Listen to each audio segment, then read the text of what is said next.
ಹಾನಗಲ್ ನಗರ ಮತ್ತು ಸುತ್ತಮುತ್ತ ಹಳ್ಳಿಗಳಲ್ಲಿ ಅಯೋಧ್ಯ ರಾಮ ಮಂದಿರ ಉದ್ಘಾಟನೆ ಪ್ರಯುಕ್ತ ಶ್ರೀರಾಮನಿಗೆ ವಿಶೇಷ ಪೂಜೆ ಸಲ್ಲಿಸಲಾಯಿತು.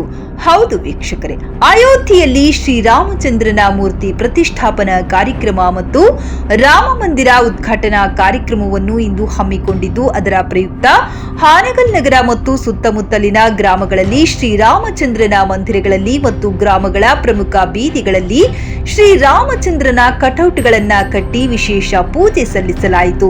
ತಾಲೂಕಿನ ಕೊಪ್ಪರಸಿಕೊಪ್ಪ ಗ್ರಾಮದಲ್ಲಿ ಶ್ರೀರಾಮನ ಪರಮ ಭಕ್ತ ಮತ್ತು ಸೇವಕನಾದ ಶ್ರೀ ಆಂಜನೇಯ ದೇವಸ್ಥಾನದಲ್ಲಿ ಮತ್ತು ಮರಾಠ ಓಣಿಯ ಶ್ರೀರಾಮ ಮಂದಿರದಲ್ಲಿ ಅಭಿಷೇಕ ಮತ್ತು ವಿಶೇಷ ಪೂಜೆ ಸಲ್ಲಿಸಿ ಶ್ರೀರಾಮನಿಗೆ ಪೂಜೆ ಸಲ್ಲಿಸಿ ಅಕ್ಷತೆಯನ್ನು ಅರ್ಪಿಸಲಾಯಿತು. ನಂತರ ಭಕ್ತಾದಿಗಳಿಗೆ ಪ್ರಸಾದ ಮತ್ತು ಸಿಹಿ ಪಾನೀಯಗಳನ್ನು ವಿತರಿಸಲಾಯಿತು. ಈ ಕಾರ್ಯಕ್ರಮದಲ್ಲಿ ಗ್ರಾಮದ ಪ್ರಮುಖ ಗಣ್ಯ ವ್ಯಕ್ತಿಗಳು, ಯುವಕ ಮಂಡಲದವರು, ವಿವಿಧ ಮಹಿಳಾ ಸಂಘ ಸಂಸ್ಥೆಯ ಮಹಿಳೆಯರು ಪಾಲ್ಗೊಂಡು ಶ್ರೀರಾಮನ ಭಕ್ತಿಗೆ ಪಾತ್ರರಾದರು. ವರದಿ ರವಿ ಓಲೇಕಾರ್, ವಿಜಯ ವಾಯ್ಸ್ ನ್ಯೂಸ್ ಕನ್ನಡ, ಹಾನಗಲ್.